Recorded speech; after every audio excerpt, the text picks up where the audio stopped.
আসসালামু আলাইকুম। আমার চ্যানেলে আপনাদের সকলকে স্বাগত। বাংলাদেশে থাকা আমেরিকান যে দূতাবাস আছে হঠাৎ করে নড়ে চড়ে বসলো। এটার কারণ কি? এটার কারণ হচ্ছে আমেরিকার যে গোয়েন্দা সংস্থা সিআইএ আছে, সিআইএর কাছে রিপোর্ট আছে যতই নির্বাচনের সময় ঘনিয়ে আসবে ততই বাংলাদেশে সহিংসতা বাড়তে থাকবে। এটার মানে হচ্ছে বাংলাদেশে হাদিকে যেভাবে গুলি করা হয়েছে এরকম আরো অনেককে গুলি করা হতে পারে এবং বিএনপি এবং জামাতেরও সহিংসতা বাড়তে পারে। তার মানে আমেরিকায় ক্লিয়ার করে দিয়েছে বাংলাদেশে নির্বাচনের পরিবেশ নেই এবং আমেরিকা দূতাবাস থেকেই বলা হয়েছে আমেরিকার নাগরিকদের নিরাপত্তা সতর্কতা জারি করা হয়েছে, যেখানে বাংলাদেশের মধ্যে আমেরিকান নাগরিকদের নিরাপত্তার হুমকি বাংলাদেশের সাধারণ জনগণের কি হুমকি নেই? বাংলাদেশের সাধারণ জনগণ তো তার 10 গুণ হুমকি।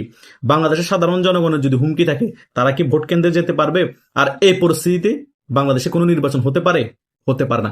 যেখানে বাংলাদেশের এমপি প্রার্থীরা হুমকির মুখে, যেখানে আমেরিকার নাগরিকরা হুমকির মুখে, আমেরিকান দূতাবাস থেকেই বলা হচ্ছে যত নির্বাচন ঘনিয়ে আসবে ততই সহিংসতা বাড়তে থাকবে। এইরকম সহিংসতা অবস্থায় আওয়ামী লীগকে নির্বাচনের বাইরে রেখে জাতীয় পার্টিকে কোণঠাসা করে রেখে একটা নির্বাচন হতে পারে? হতে পারে না। আমেরিকা ইনডাইরেক্টলি একটি হুমকি দিয়ে বসলো ডক্টর ইউনূসকে, যদি আওয়ামী লীগ ছাড়া জাতীয় পার্টি ছাড়া বাংলাদেশে কোনো নির্বাচন হয় এইরকম সহিংসতা আরো বাড়তে থাকবে যতই নির্বাচনের দিন ঘনিয়ে আসবে। যে বুঝার সে ইশারাতেই বুঝে। আমেরিকা হঠাৎ করে নিরাপত্তা সতর্কতা এমনি জারি করে নাই আমেরিকান নাগরিকদের উপর বাংলাদেশে। ভারত ডাইরেক্টলি বলল, আমেরিকা ঘুরিয়ে বলছে। ভারত অনেক আগে ক্লিয়ার করেই বলে দিয়েছে যে বাংলাদেশে একটি ইনক্লুসিভ নির্বাচন হতে হবে। সে নির্বাচনে আওয়ামী লীগ জাতীয় পার্টির সকল দলের অংশগ্রহণ হতে হবে। এটাই হচ্ছে রিয়ালিটি। এখন থেকে অলরেডি খেলা শুরু হয়ে গিয়েছে। এখন থেকে অলরেডি আমেরিকা, ভারত এবং অন্যান্য রাষ্ট্র বিবৃতি দেওয়া শুরু করে দিয়েছে। আরো অনেক বিবৃতি আসবে, দেখবেন ভারত আরো খুব ডাইরেক্টলি বিবৃতি দিবে যে যতই নির্বাচন দিন ঘনাবে ততই বাংলাদেশে এরকম সহিংসতা রূপ নিবে। কে করবে কে না করবে সেটা পরের বিষয়, কিন্তু বাস্তবে যে বাংলাদেশে নির্বাচনের পরিস্থিতি নেই সেটা তো ক্লিয়ার।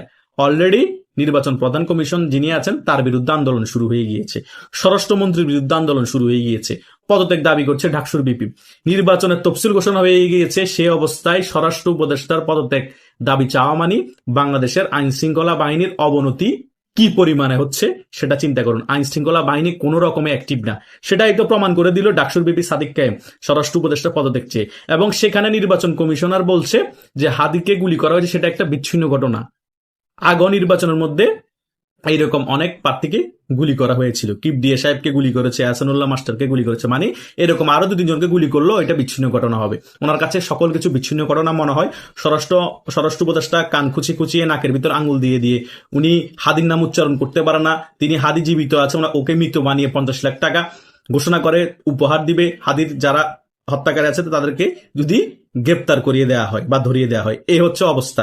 সে জীবিত, তাকে হত্যাকারী বানিয়ে, হত্যা হয়েছে বানিয়ে তার হত্যাকারীকে গ্রেপ্তার করিয়ে দিলে 50 লাখ টাকা পুরস্কার ঘোষণা করা হয়। এই পরিস্থিতিতে নাকি বাংলাদেশে নির্বাচন হবে, যেখানে স্বরাষ্ট্র উপদেষ্টা ঠিকভাবে কথা বলতে পারে না, জীবিত মানুষকে মৃত বানিয়ে ফেলে, যেখানে নির্বাচন প্রধান কমিশনার বিচ্ছিন্ন ঘটনা বলে এই ধরনের হত্যাকে।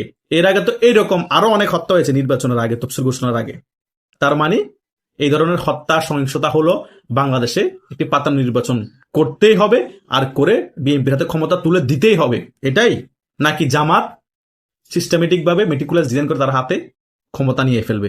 তা না হলে হাসনাত আব্দুল্লাহ আরো 12-13 মাস আগে এই পোস্টটি কেন দিয়েছে? হয়তো এবার, না হয় নেভার। এটা জামাতের মনের ভাষা। জামাত যদি এবার ক্ষমতা আসতে না পারে আর কখনোই পারবে না। এবারের মতো সুযোগ আর কখনোই জামাতের কাছে আসবে না, কারণ জামাত একটা বাংলাদেশের মধ্যে মোটিভ তৈরি করে ফেলেছে। জুলাই যোদ্ধা, আমরা আবার স্বাধীন করেছি, এগুলা কিছু মানুষকে খাইয়ে দিতে পেরেছে, কিন্তু আমাদেরকে না পারলো বাংলাদেশে কিছু হুজুগে বাঙালি এগুলোকে অ্যাকসেপ্ট করেছিল। সেটাকে কাজে লাগিয়ে মেটিকুলাস ডিজাইন করে ডক্টর ইউনূসকে কাজে লাগিয়ে, আর্মির কিছু সিন্ডিকেটকে কাজে লাগিয়ে পাতানো নির্বাচন করে তারা ক্ষমতায় বসতে যাচ্ছে। তারা মনে করছে তাদের হাতে ক্ষমতা তুলে দিবে।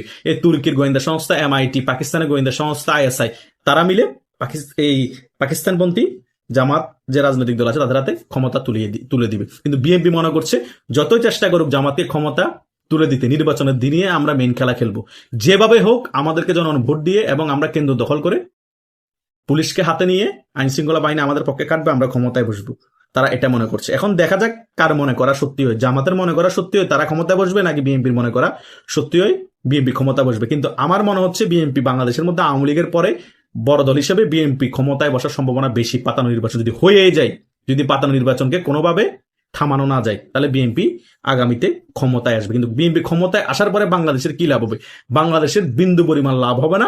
1% বাংলাদেশের জনগণ সেটা সুফল করবে না, বরং বিএনপির জন্য সেটা বিপজ্জনক হবে, বাংলাদেশের জনগণের জন্য সেটা বিপজ্জনক হবে। কারণ বাংলাদেশের কোনো প্রভাবশালী দেশ ওই সরকারের সাথে কাজ করবে না এবং ওই সরকারকে স্বীকৃতি দিবে না। সকলেই বিবৃতি দিবে যে আওয়ামী লীগ ছাড়া, জাতীয় পার্টি নির্বাচন অংশগ্রহণ ছাড়া যে নির্বাচন হয়েছে সেই নির্বাচনকে আমরা স্বীকৃতি দিই না, এই নির্বাচন সুষ্ঠু হয়নি, ইনক্লুসিভ হয়নি।